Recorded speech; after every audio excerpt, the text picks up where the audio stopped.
Alright, so we're now changing the back valve cover gasket on the 3.5 06 Equinox. We did the front one here. As you can see, I cleaned up the valve cover a lot. The gaskets right here, we got a really good deal on them.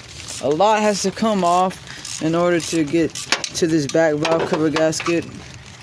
As you can see here, we got this, the belt tensioner pulley has to come off. Make sure you don't fall.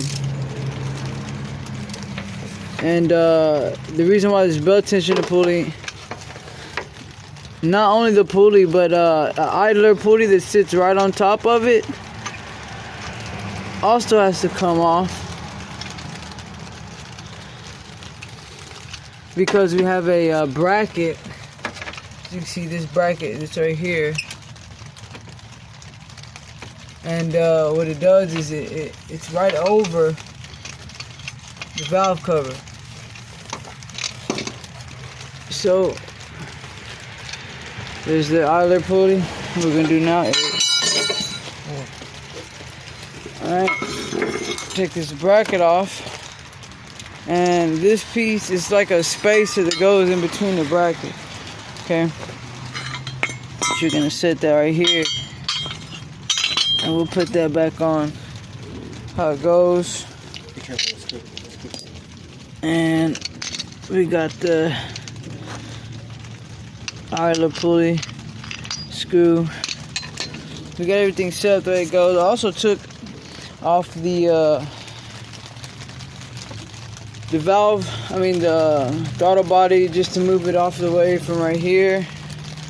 And we also had to take off our coil pack. As you can see, move the lines, the spark plug wires out the way. Mobile mechanic here, hit us up for all of your codes here. And because it's kind of hard to get to the actual belt tensioner to the top, we did it from the bottom here. Now I'm gonna just tell you right now, if you're new to the mechanicing, it's probably not the best first experience for you to have. So other than that, all we gotta do now is take off this metal plate we see back here. It's held on by 10mm bolt that's right here. One on the other side already broke free, and the other 10mm bolt is right in there. As you can see, there should be two on both sides, and then we got access to this valve cover. That's, as you can see, it's been leaking. We're gonna continue to get to it.